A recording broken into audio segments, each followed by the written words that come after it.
Carlos, are you there? Can you hear me all right? Can you hear everybody okay? Yes. Hi from Mexico City. Hello, Carlos. And let me wish you a Happy New Year. Thank you very much, sir. And the same from all three of us here as well. Yeah. My English is not very good, but I'm going to try to do it. You're doing great. No problem at all. Don't worry about it, please. Are you still flying, Carlos? Not yet, because I was a commercial pilot for about 32 years. 32 years? Wow. Yeah, and no more. Were you flying for an airline there?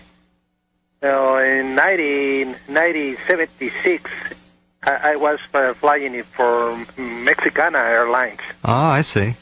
Yeah. Wow. All right. Well, you are quite well qualified as a pilot and as an observer and a witness as well. This is interesting and very helpful. The idea, we're going to take a break here in just a couple of minutes, and we'll come back after the break and then hear your story. But let me ask you just a general question. It is well known among most of us in the United States that the issue of unidentified flying objects in Mexico is really of a much different nature in many ways than it is up here. And I'm wondering how much you followed the whole UFO business since this encounter you had. Do you watch and do you study? Do you pay attention, or do you kind of keep away from it now? Well, this experience during about 18 minutes from Uriarte Radio 8 to Mexico Airport for about 18 minutes. And it was May 3, 1975, flying from the port of Zihuatanejo, heading to the airport in Mexico City. Right. Hold on right there, Carlos. We have to take a break in just a minute. All right, Carlos, go ahead if you would and tell us your story. This is fascinating. Again, the year, please, and then go ahead.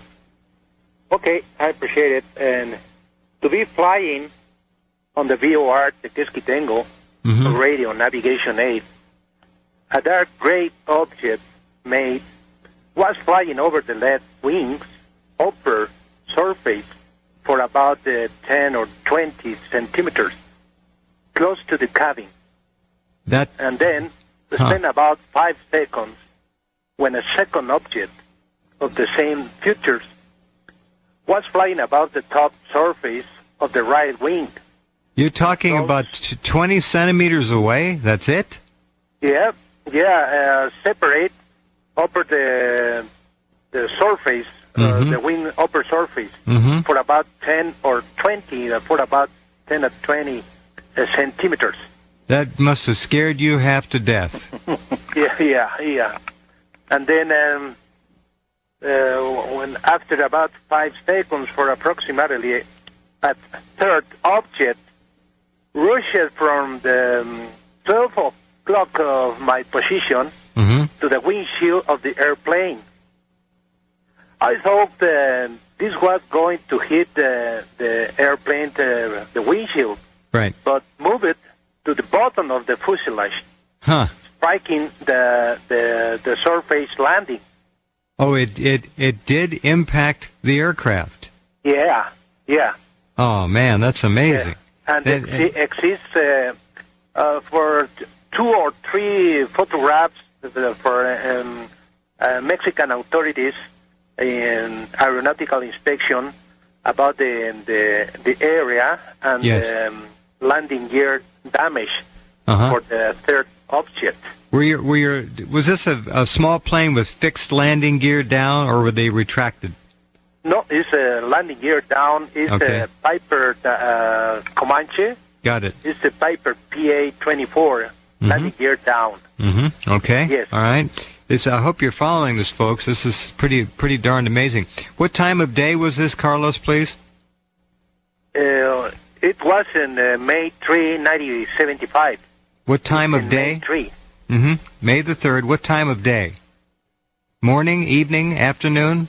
No, about 12 o'clock in the a.m. Okay. In the evening. All right. 12 midnight. No, midnight. 12 in the, okay. 12 noon. Yeah. Okay, 12 noon. Once I was flying in the company of 3 objects. Mm-hmm. At that time, well, I was very nervous, and I began to mourn as a child, and I didn't know what was happening because my mind could not believe what I was feeling. Of course. Then I communicated to the control center in Mexico Air Traffic Control in the frequency emergency. Right.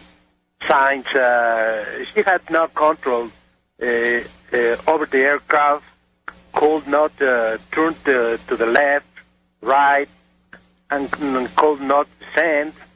The landing gear was apparently damaged by the blue of the third object.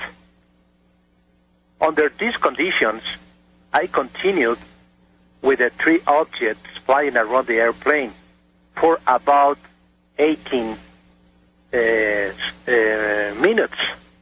That's a long time. It's a very long time. Yeah. Hold on, Carlos, just for a second. Noe, this is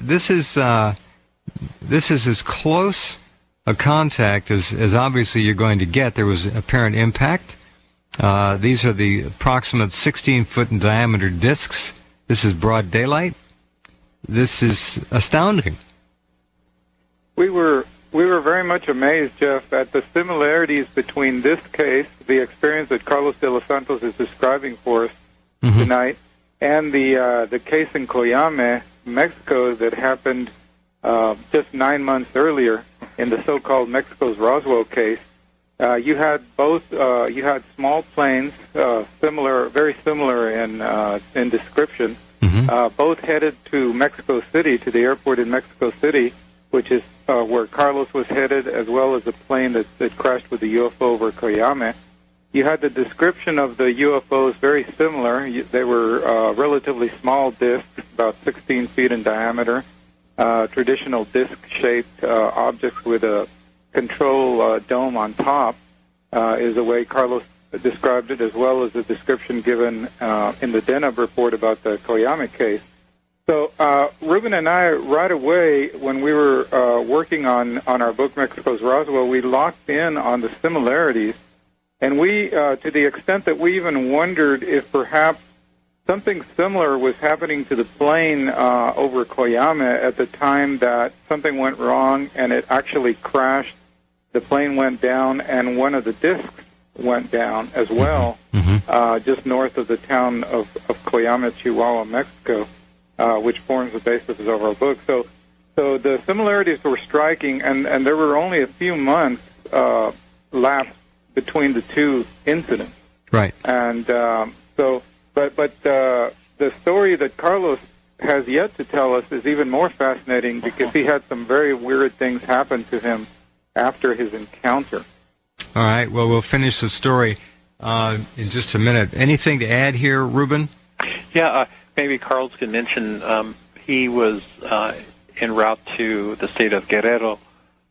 He was going to be taking some businessmen, and so it was on his return flight going back to Mexico City is when he had his encounter. And I'm sure that Carlos will probably mention, too, that when these objects were around his plane, they, as he had mentioned, he had no control of his plane. And one of the things that they did was they start raising his airplane up to higher elevation. And the danger with that was that Carlos's plane was not pressurized. And he was really concerned. And for sure. From 10,000 feet. So I'm sure he'll tell you a little bit more about that story. Okay. But after they let him go, those discs flew toward the 2 volcanoes that are around the perimeter of Mexico City. Mount Popo? Mount Popo and the other volcano that's also there located. Okay, I got you. I understand. There have been a number of video cam images of discs and objects flying around Mount Popo over the years, many of them. Hold on, we have to take a break. All right, Carlos, you're in your airplane. Yep. There's a disc underneath you. There are 3 around you altogether, and you have no control over the plane. Does this mean that the discs are somehow physically handling your aircraft, or have they taken over control electronically or some other means? You follow my question? Yeah. How are they controlling it? At that time, I don't know nothing about that. After this experience, I know many people, they work for the NASA, and the name is Dr. Alan Hynek and Mr. Ray Stanford and Jack Ballet. And they explain me what happened at that time around the airplane. Perhaps the 3 objects formed the electromagnetic field around the airplane. Or after the 18 minutes at that experience, and so we went closer to the Valley of Mexico. Once that we were on the Sierra de la Jusco, the object on the left wing rose slowly, climbed slowly to fly the aircraft and head towards the volcano Popocatépetl, the Popo. The object on the right wing can slide horizontally, following the left wing, and the object that was in the bottom of the fuselage I saw when traveling, but still the other 2. Fortunately, the only thing that saved my reputation as a human being, as a professional, are the statements of the air traffic controllers. They confirmed that its radar screen captured the presence of the 3 echoes around the aircraft. Very good. Very good. Yeah. And so that, Irving? Yeah? Noe mentioned that the 3 discs began to lift the plane higher. How much higher did you go? Do you remember? Yeah.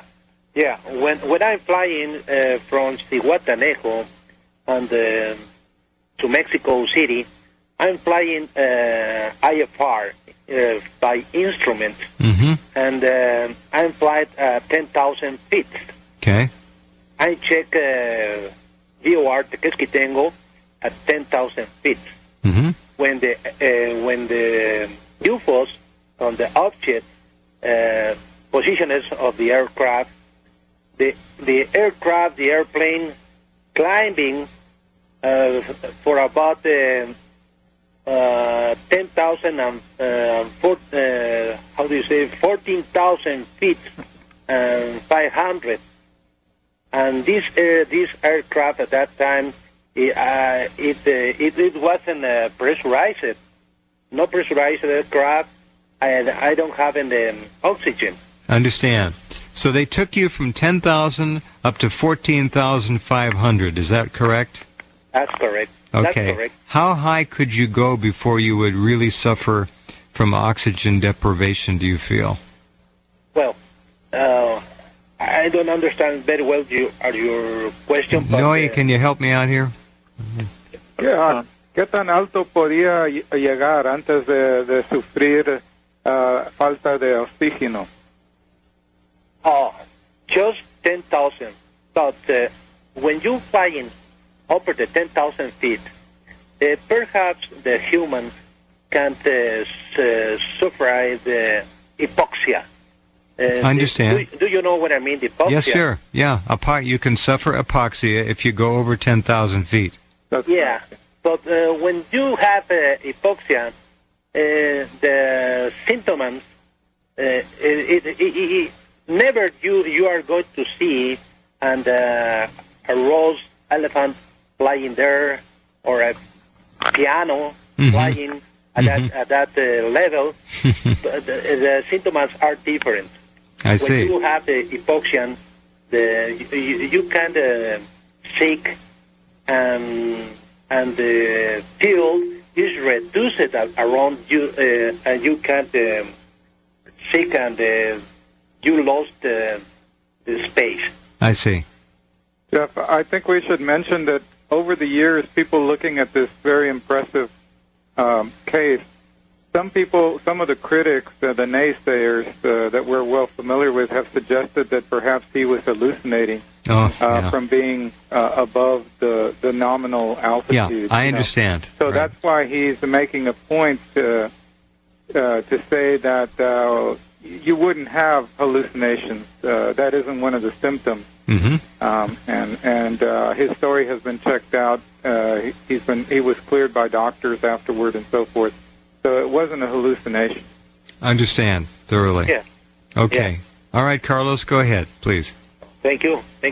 And then after this, when the radar screen captured the presence of the 3 echoes of the 3 discs, the 3 UFOs near the aircraft, and the cold radar screen, the 3 objects made a 270-degree turn in radius of less than 3 miles at a speed of 400 to 450 knots. Now, this is after they left the airplane, Noe? Or did he's describing the maneuvers when they separated from his vehicle. Got it. Yeah. And then, once the objects left me for about the 18 minutes, I had a complete control of the airplane. I can turn to the left, right, up and down, and check and then after this, check the landing gear system, and it was damaged because I can't. When I put the landing gear lever down, and whenever I see the 3 green lights that you have the landing gear down and lock it. Right. Secondly, the airport control tower in Mexico, I was instructed to drive to the make an approach to the runway, the 5 right, and landed. But unfortunately, I could not do because the system was damaged. The landing gear system was damaged. And then finally, after completing for about 11 passes over the runway, wow, for about 1 hour and 70 minutes, finally I'm landing and with the complete landing gear down. It was not necessary to land in emergency conditions because the 3 landing gear legs are down and locked. And was this confirmed, Noe, by people on the ground trying to help him out with binoculars? I imagine they were. Yes, that's correct. He had visual confirmation, and he decided to go ahead and attempt the landing. Gee. Okay, all right. So tell us how the landing went. No problem? No, after this, I have many problems, and not for the UFOs, but yes, with the Mexican authorities.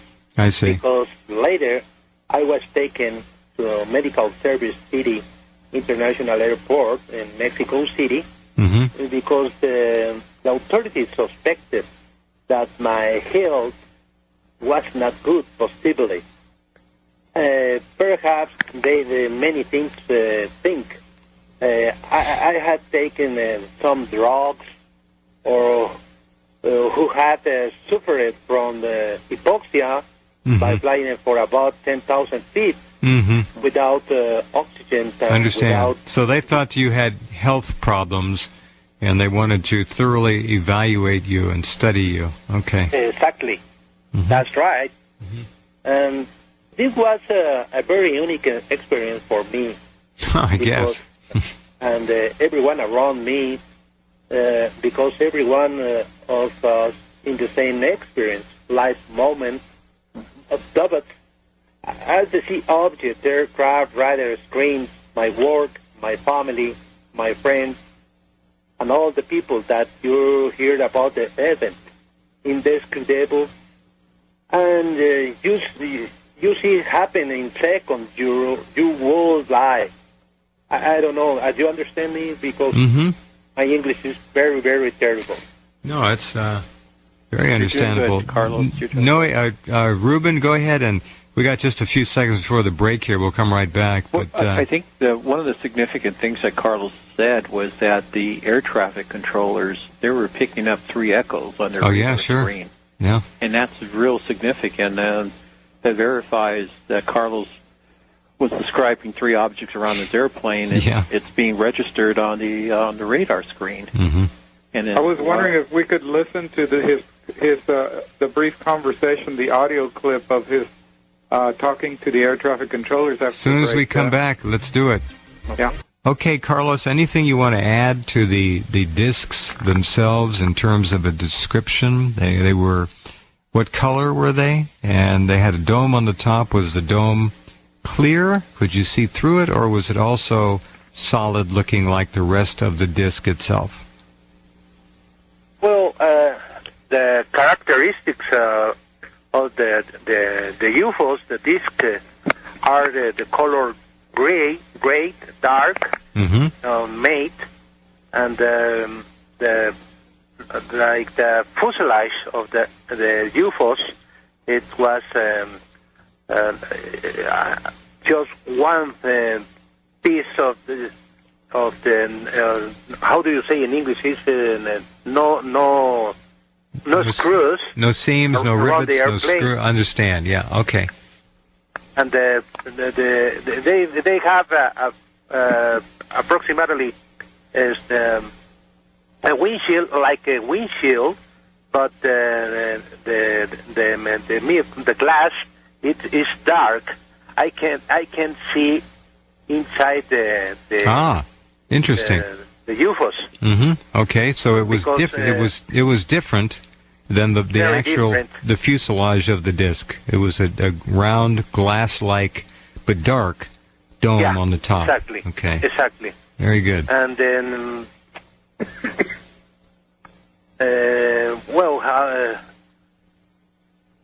if you see an airplane or an helicopter, do you see the wings, the empennage, the engines?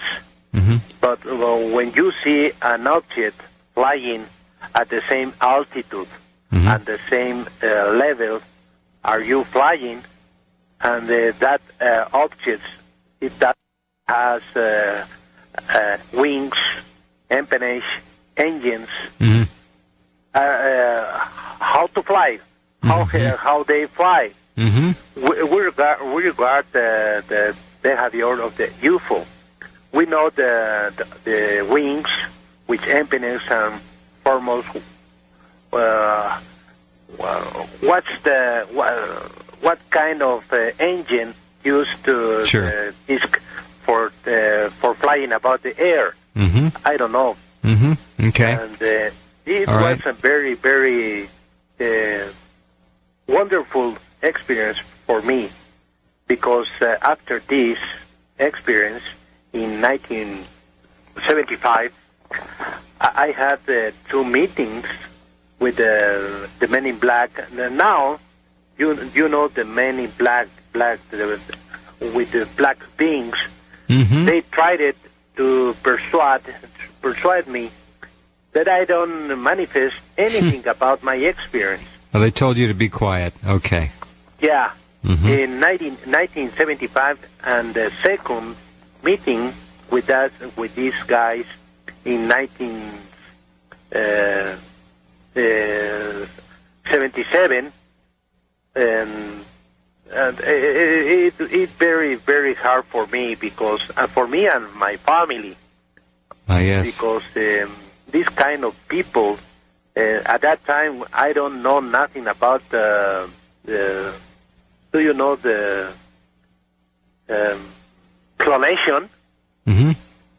At that time, I have 2 meetings with 4 men, all the same bodies, all the same hair, all the same face, and the kind of language is exactly and very, very mechanic language.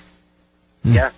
Were the men in black Latino, or were they North American, Caucasian? No American, no Latino. Something like the. I see something like the. Do you know that people, the Vikings? On the north of Europa, Europe. Okay. Nordics. The Nordics, okay. That's right, Nordic. Mm-hmm. And like the Vikings, do you know? Mm-hmm. But the 4 men are equals, the same body. All the same. Yeah, all the same. That's weird. Now, I have 59 years, and for about 59 years, I don't know the cigarettes, I don't know the liquors, I don't know the drugs and anything. Mm-hmm. But it was a special experience for me because I don't know what happened with us. I don't know what happened with humanity. But I asked many questions about for me. But I don't know. But I'm very happy and I'm very sad with this experience after many years, like a commercial pilot for about 32 years. Yeah, wow. And many experience during flights, some in bad weather, some in very nice conditions. Mm-hmm. And my whole life, besides my family, I have come to me so many questions. I understand. Well, yeah. First, because of some people have such experience. Have you seen, Carlos? I always consider myself very healthy during those 32 years. Sure. Have you seen any like other? Did you see any other UFOs during your flying career? Flying at that time, it was the only experience. Okay. Yeah. All right. Let me play a little bit of a tape here of the conversation between you and the Mexico City control tower. Oh, yeah? Oh, really? Yeah, hold on a second. Okay. Here we go. Okay. ¿Qué va a pasar la...?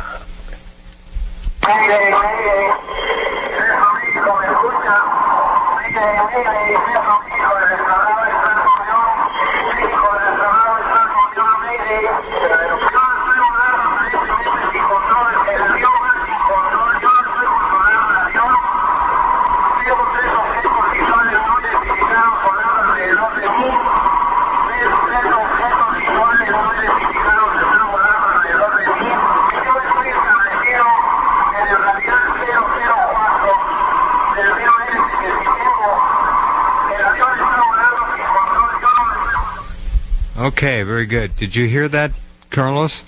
Yeah. You remember? You remember yes, that? I heard the communication. Yeah. I don't have in control of the aircraft when the UFOs flying with me.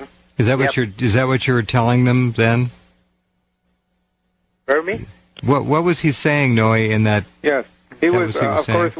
It's a fascinating few seconds of tape there. We heard him say Mayday, Mayday over and over again. And he was telling the air traffic controllers that he had lost total control of his plane, that he was not flying his own aircraft, that the controls were no longer operational.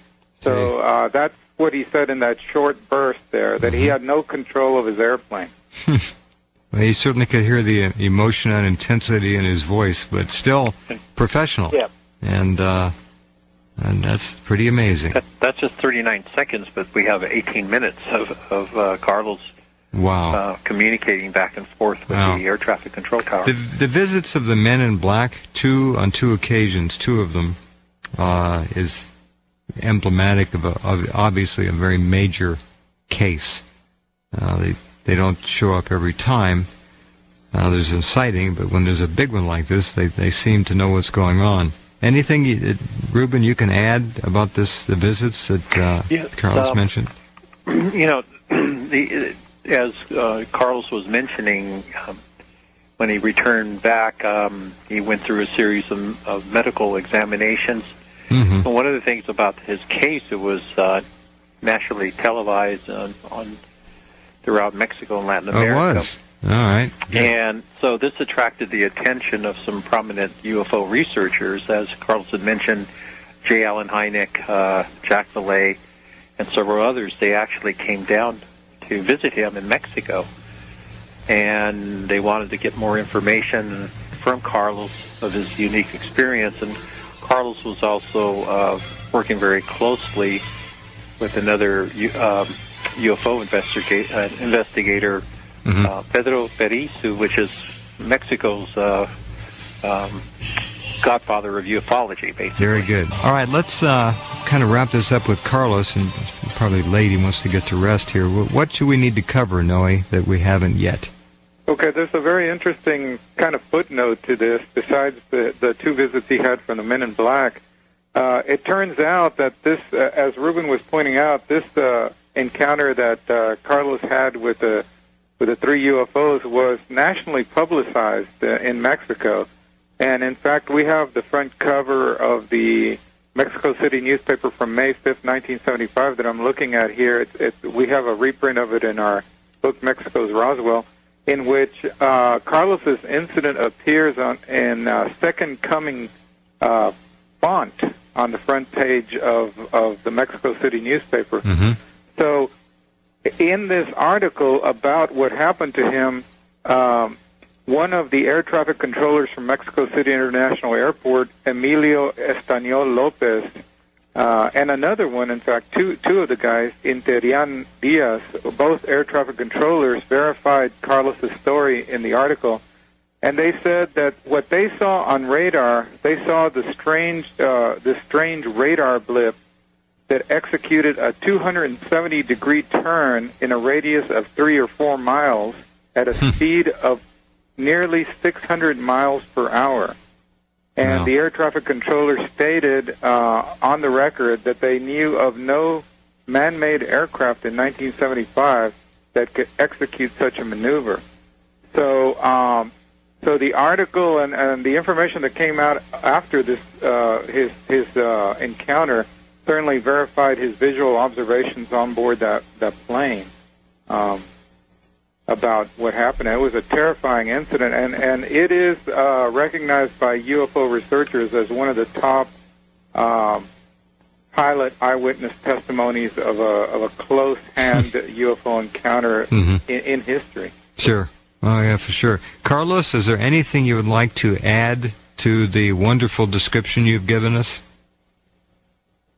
Well, yes. I would like to tell you something. Is for about my life. At that time, in 1975,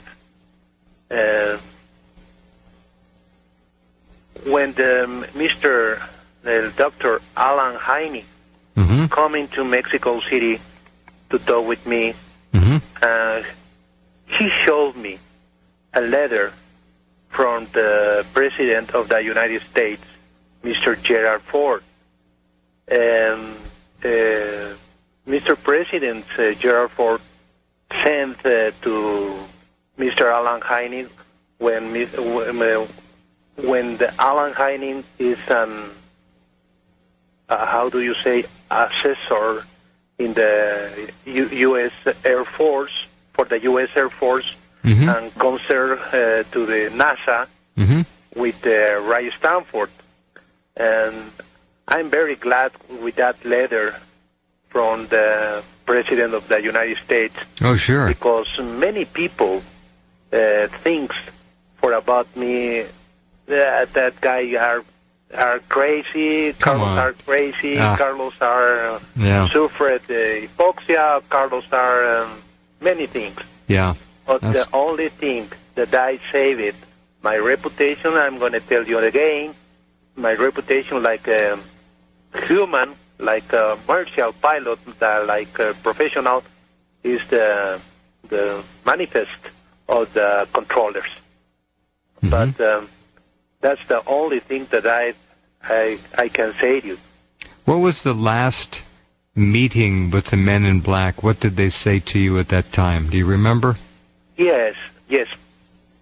The first meeting, it was in 1975, when Mr. Pedro Ferriz in Mexico. Pedro Ferriz is a man, is a personal like Alan Hynek, right? Because he has now 19 years old, and he's live. And it was the first meeting. And the second meeting and the last meeting with the men in black, it was in the same year when Alan Hynek come here to Mexico and to talk with me in 1975. And then in 1977, it was the first convention, UFOs convention in Acapulco, Acapulco Convention Center in 1977. Yeah. ¿Qué te dijeron los men in black, Carlos? Okay. The first meeting with the men in black, the only thing that they told me, I'm driving on the freeway to the TV for the first interview with Pedro Ferriz. Right. And I'm driving in the freeway, and at that time there are many traffic in Mexico City, and I'm driving, and for the left side of the car, my car, one black car, like the diplomatic car, parked for me. And the second car coming from the right side and stop in front of me. I don't know what happened at that time. I don't think nothing about the UFOs. I don't think nothing about nothing. And I think about some traffic problem. Right. But I tried to get down of my car for see what happened. And from the car in the front, they come in two men, and the left car, they come in two men more. The four men are the same characteristics. And what did they say to you? And they all look the same. They all look the same. That's kind of scary by itself. Well, one of those guys, those four guys, one of them coming to my car, and he put his face into my car, and I'm the request to the right side of the co-pilot's seat, and he told me, if you appreciate your life, don't talk anymore. Don't say nothing. That's it. The four guys go to the cars and go everywhere. I don't know where. But were these Carlos? Were these cars black American vehicles? Yeah. It's these cars is some diplomatic cars, black cars, Ford. Like, at that time, it's do you know the Grand Marquis? Sure. Something like that. Something like that. Like a big Lincoln or something, I think. Anyway. Something like that. Right. Now it's Lincoln. At that time, is Grand Marquis. Okay. Yeah, diplomatic. Right. Like, right. That's the first visit. What happened in the second visit 2 years later? When they came to visit you again? No, but not too late. 2 years later. Oh, it was the same. When was it?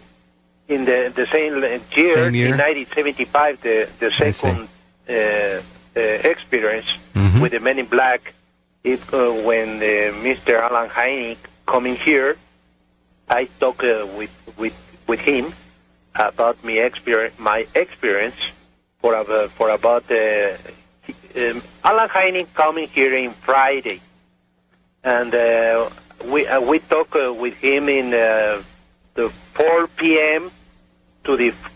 from 4 p.m. to the 4 a.m. on his hotel here in Mexico City. And then to the next day, in Saturday, the American Embassy is going to give him a cocktail for Alan Hynek. In Sunday, Alan Hynek invited me to take a breakfast with him.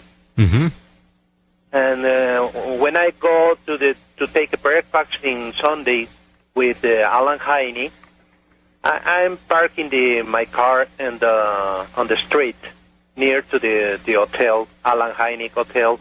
Right.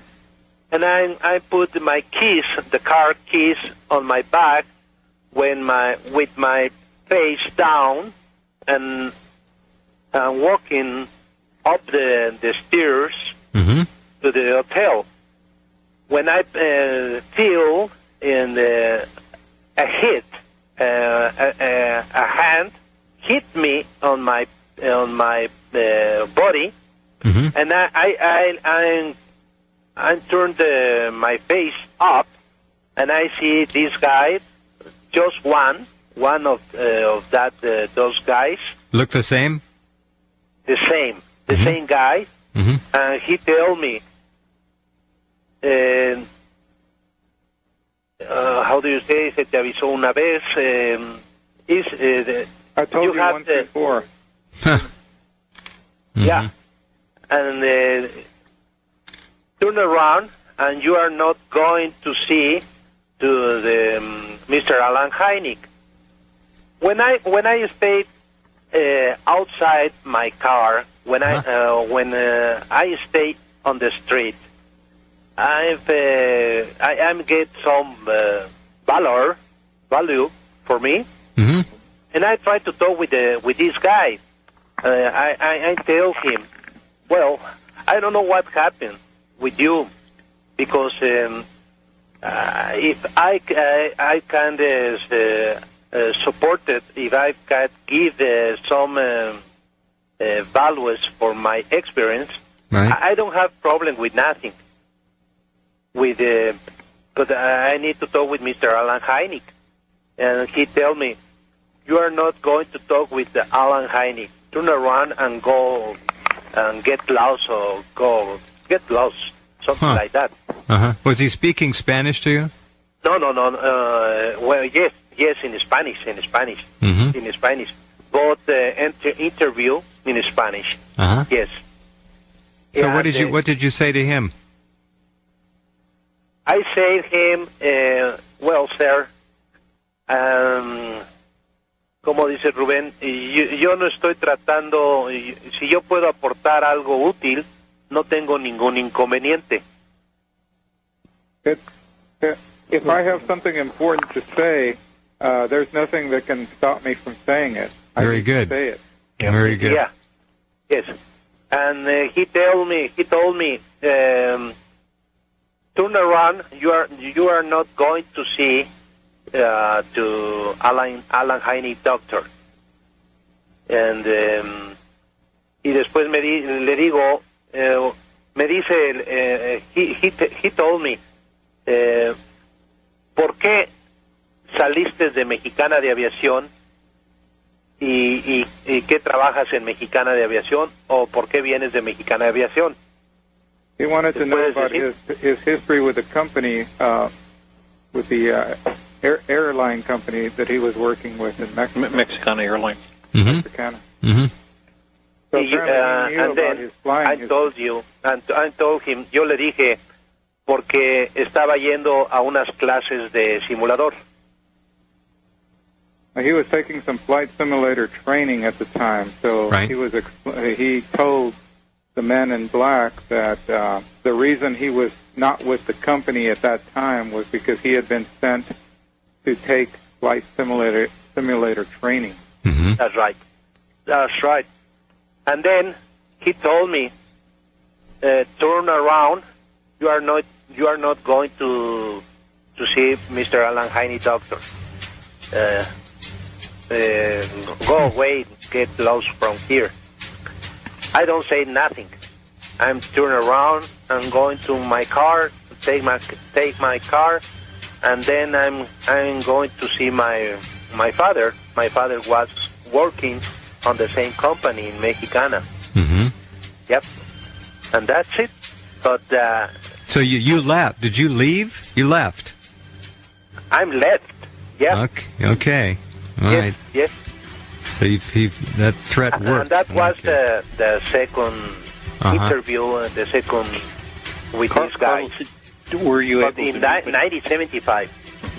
Carlos, were you able to meet with Dr. Heine later?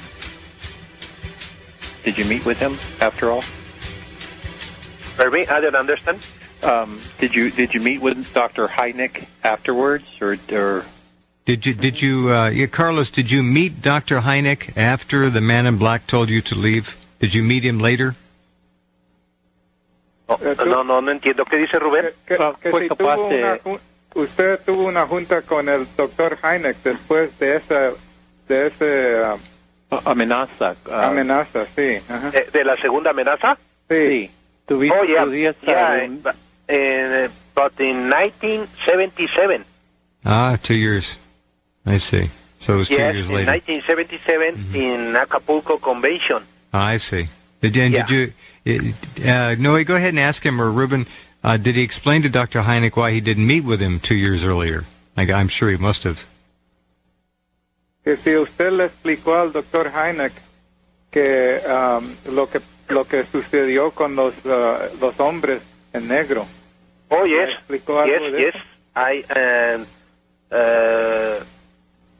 In 1975, Mr. Pedro Ferriz talked with Alan Heine, explained him what happened in that Sunday. And then in 1977, I talked with Alan Heine, and I talked with Ray Stanford, and Ray Stanford told me at that time what happened with the black men, and I explained everything about that two experience. I see. And Mr. Ray Stanford explained me many things about the black men, the men in black, because he say me, Carlos, you never think like the NASA is everything in NASA is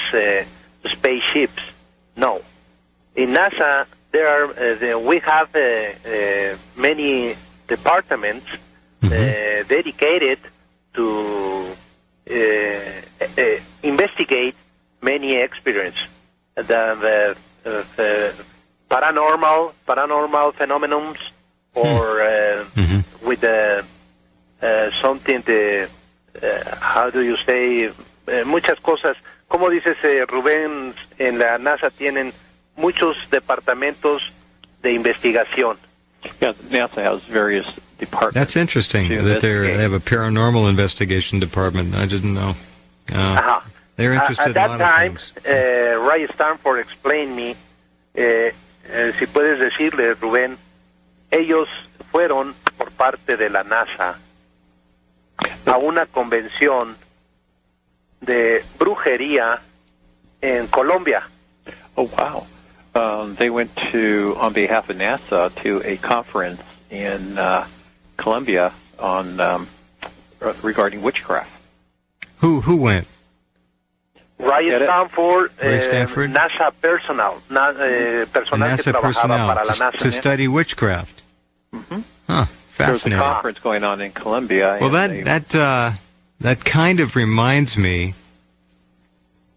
of the story of NASA being involved down in Chile in the Chupacabra and flying in there in a small, well, it wasn't an airliner, but it was a jet, and it was a NASA jet, and they had a cage, and there were all kinds of reports down there. The Miami UFO Reporting Center. Dr. Olsefo, I'm trying to remember his name. Yes, fascinating story.